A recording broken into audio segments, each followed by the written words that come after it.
What is going on, everyone? Casey here, Virginia Gameday, checking in midweek for an exciting episode. It's so much UVA baseball to talk right now. As you can see, we're in a different spot than normal. I put away the bar in my basement for an episode to do a second floor main level ep, and I like it. We got a chair, mic hooked up to the chair. Good energy in here. Good energy. And it's my dog's birthday, so I figured it would be nice if she could get on and say a few words. So it's Tuesday night. Tomorrow's Wednesday. UVA is hosting Liberty. That's a 7:00 game, and finally we get a game that's on national television, ACC Network. We have gentle rain here in Charlottesville as we speak, so we might hear a little bit of that in the background. Might hear my doggy that's on my at my feet here, and I also have a cat upstairs that every now and again calls out for our attention. So this is going to be a cool episode. Very excited to be doing it, and we will get into things. So Virginia baseball team, currently the third ranked team in the nation, after a huge series win against Georgia Tech. And this team, besides being the top ranked hitting team in the country of all the college baseball teams and the top 5 pitching team, they also can bounce back. They lost the game on Friday. It was a cold night. Lost the game on Friday to the Georgia Tech's a good team. Then they come back on Saturday and then Sunday with another win. They scored 31 runs between Saturday and Sunday alone. And continuing with the bouncing back, Jake Berry, the big unit, started Sunday's game. And by the time I got there, it was a softball, baseball, dueling thingy there. Both teams were playing at the same time. Really cool. The park was abuzz. There was UVA fans and Wahoo Nation all over. People tailgating and having a good time. Kids all over running around in their Jake Geloff and Kyle Teal shirts. And so by the time we got there, walked in, me and my wife, it's 3-0 already. 3-0 Tech. I'm like, oh man. And I don't know if they hadn't out yet, but I looked at the scoreboard and it's the first 3 batters, 1 for 1, 1 for 1, 1 for 1, and it's 3-0. So you walk in, you see that, and you're like, oh, maybe the pitcher doesn't have it today. This could get ugly, da da da da da. But no, settle down. At one point, Jake retired 9 straight batters. The big unit doesn't fold, man. He bounced back and he did his thing, and now he's 4-0 on the season. They ended up scoring 10 runs in an inning, and they ended up going on for a big win and series 2-1 series win. So really cool. Before I get into kind of nuts and the bolts of the game, I want to thank everyone who listened to last episode. It was our biggest episode to date. So whoever streamed it or downloaded it or whatever, thanks a ton. We're not getting hundreds and hundreds of streams or anything, but each listener feels huge and means a lot, because being a part of a local team and covering one specific school, it's like a community, and I really appreciate it. So Virginia, they're now 25-3. The boys have Charlottesville in the palm of their hand right now. Set a record for attendance on Sunday, 5,286 fans, and I was there. I can attest to it. It was packed. The hill was crazy. There was a lady. There was a lady behind us who was you could tell she doesn't go to a ton of baseball games, and she was cursing, and it was funny to kind of just observe. I'm sure some of the parents were getting a little PO'd at her, but it was funny nonetheless. So the hill was full. The left field bleachers were full. Above the bullpen, you couldn't get a snack. I mean, if you wanted peanuts, you're out of luck, bro. You're holding off till after the game.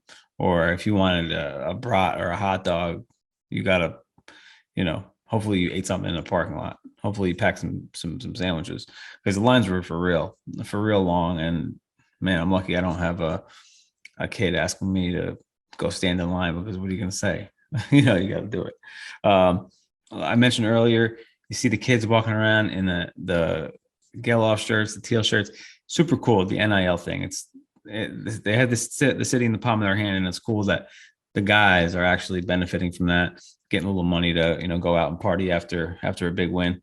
So that's awesome. Hopefully we get some more the players in the team shop there. I'd like to see a little tap tap tap shirt. Who else?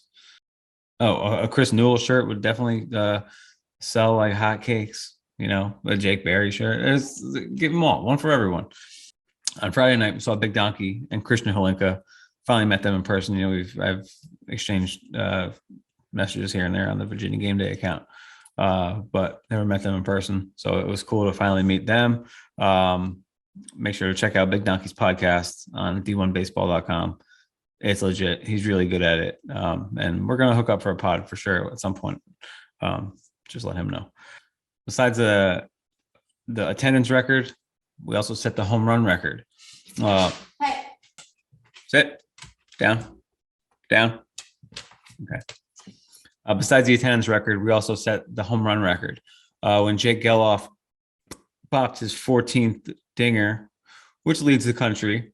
It was the 39th of the year for the Wahoos. And that is a record. It's something legit that it's done this early in the season.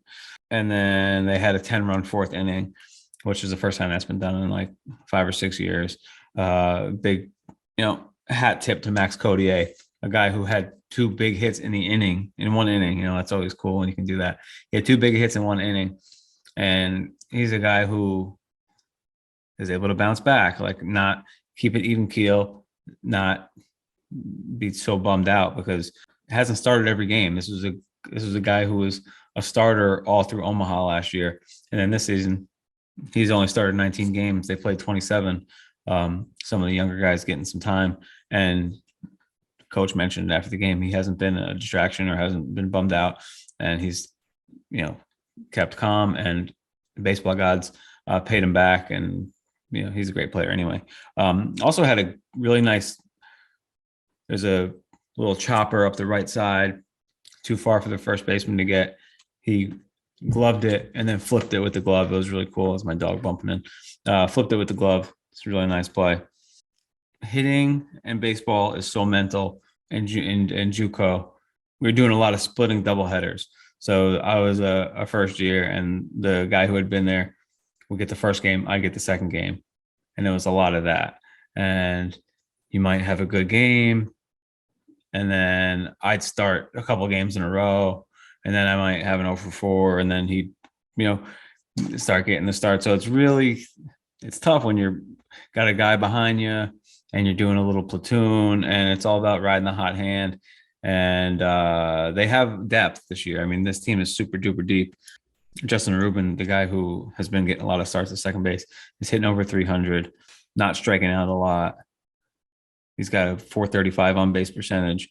He's getting it done. So it's not a bad thing, but I'm just saying from the player's perspective, it's really cool of Max to stay in there and be an asset to the team instead of a distraction. So looking at the stats here, of all the qualified hitters, Jake, Casey, Griff, Tapp, Devin Ortiz, Kyle Teal, Max, and Chris Newell, all of them are hitting over 270. The lowest batting average of the qualified guys is Chris Newell hitting 276. That's the kind of numbers that you get when to be leading the nation in hitting.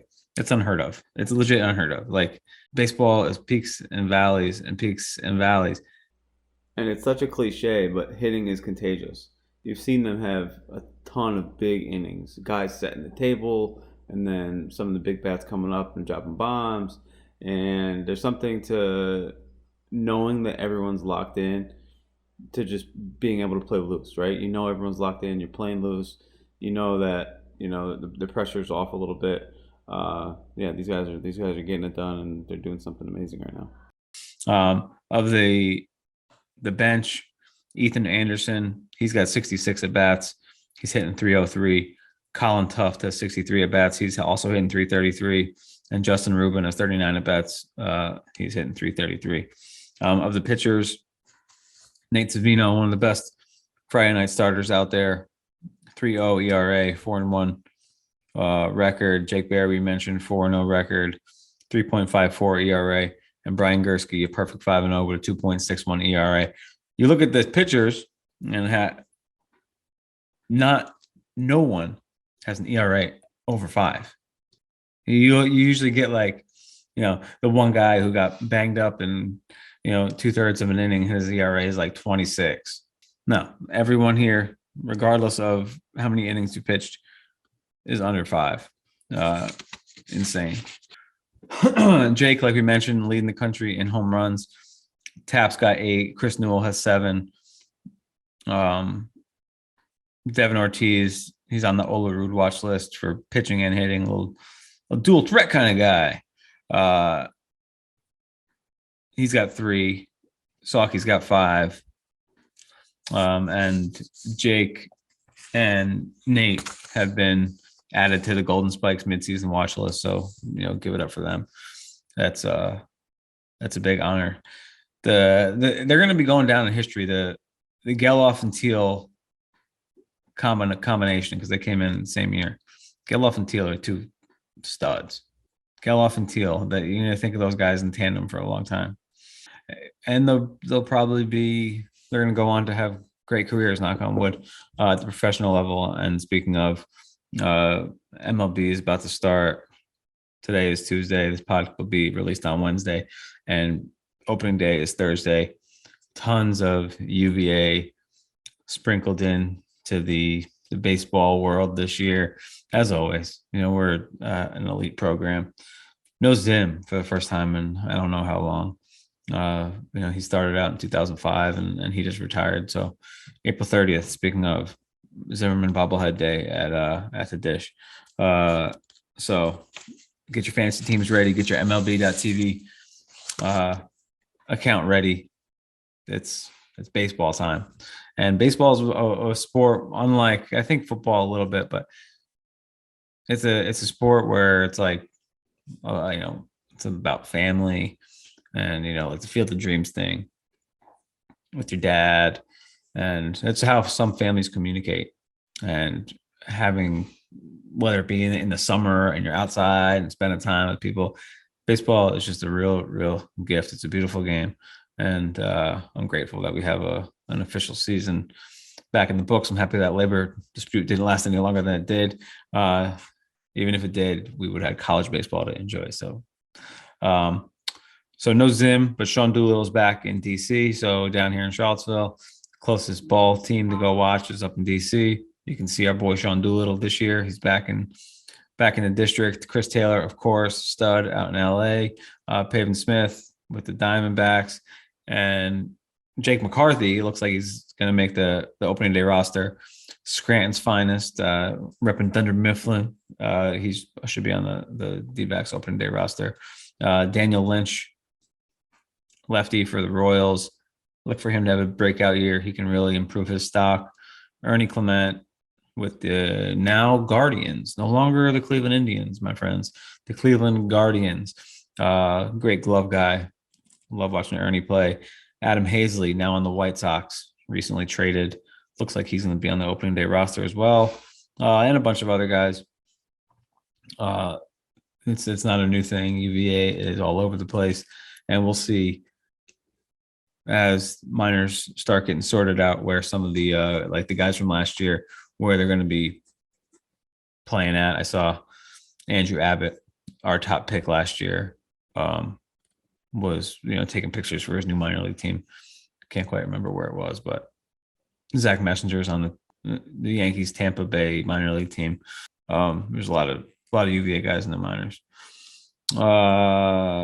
Switching up real quick, just a little bit of basketball. The last time we talked, Malachi Poindexter had entered the transfer portal. Now Jaden Nixon has joined him, as well as Igor Milicic and Carson McCorkle. McCorkle is probably the one, him and Igor are probably the ones who were like, if they would have just held out until they're all 4 years, it probably would have developed into something special. Igor, especially, you can kind of see the flashes this year. Carson never really got there on a defensive level, but he'll have success somewhere else. Probably at maybe like an A10 school. He'd probably do well at. But coach and the staff upgrade in the transfer portal more often than not. So we've seen heartbreaking pieces leave before last year with Jabri and Casey, but then we upgraded. So it's tough to see these guys go. You watch them, you get to know them, you root for them, and it stinks. But I think coach is gonna upgrade, and we wish them the best. I saw Malachi posted a picture in a Radford uniform. Hey, I hope he goes to Radford and kills it. Jaden too, like totally loyal guy. He's been here forever. Hope he goes somewhere and gets minutes and kills it. That's like a dream. You've already checked it off. Playing at the AC in the ACC level. Now move on to somewhere and get some time, man. Get some run. I'm with it. Igor could be a guy who I think could have had like massive success, big success at a Power 5 level. Ralph Sampson's restaurant opened. Ralph Sampson's American Tap House down on Barracks. We walked in the other day and you could see that the waiters and waitresses have 50 on all their their employee shirts, and it says Ralph's House on the back.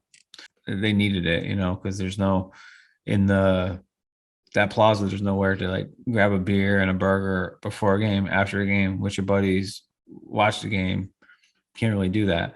So they came in right on time with that spot, and I encourage everyone to get out there. Ralph's encouraging people to come up and say what up if he sees them down there. I'm sure it's going to be a hot spot for recruits and former players, and it's going to be the place to be. So, and they have some great, memorabilia on the walls. You see the U-Haul with the Ralph's House written on it. It's a cool little thing. Yeah. So, Ralph's doing big things in the city. He already got the white spot. We got this. He's a mover and a shaker, and I'm so happy to have. He's from Harrisonburg, of course, but I love seeing former UVA stars coming back to Charlottesville, doing their thing, making a life here, raising their family. It's awesome. Speaking of, I saw the Hagens was at the baseball game. I saw Coach Tuesday as well. I don't know if he was at the game or not, but I saw him in the parking lot with my wife. Coach Mox announced her staff, women's basketball. She brought everyone over from Missouri State. More power to you. Love it. They've, there's nothing new, no icebreakers, nothing like that with the coaching staff, at least. They built a winner already. Now let's just move it to Charlottesville. Kind of like Bronco. He brought all his staff from Utah, BYU out here. She's got, her whole staff is from Missouri State, and that's what's up. Tori Jankowska, one of the assistants, is Michigan State's all-time leading scorer. And the other one, Alicia Bond, played in the national championship with Ohio State. So these, it's not always what you've done as a player translates to coaching. We can see which has happened in the last era, but just a little knowledge, I guess, about them. What else? The softball team, the baseball team's going on the road after Wednesday. So we have Wednesday against Liberty on ACC Network, 7:00, but then they're going on the road for a 3-game set in Miami. Softball team, however, will be at home. So they'll be at home all weekend. That place, they were packed this weekend with Florida State, and then they had the autograph signing after the game. They bumped some awesome tunes there, I'll tell you that much. They got the playlist on lock. So whoever the DJ is at the softball game, keep up the good work. Friday, the first game of the baseball series will also be on ACC Network. So we got Wednesday, Friday, ACC Network. Around here, when you go out to the bars and stuff, or restaurants, they don't ever have the UVA baseball games on because it's, some people have a tough time figuring out the ESPN app and all that. But at least for these 2 games, you'll be able to just say, hey, put on ACC Network for me. And hopefully they can do that for you. All right. So get out to the dish, support the boys. They're the best team in the country, even though they're only ranked number 3. Top 5 ERA, number 1 in hitting. Those numbers don't lie, baby. Numbers don't lie. Thanks for checking us out at Virginia Gameday, virginiagameday.com. Psyche Brown Media on YouTube. That's where all the Virginia Game Days content is housed.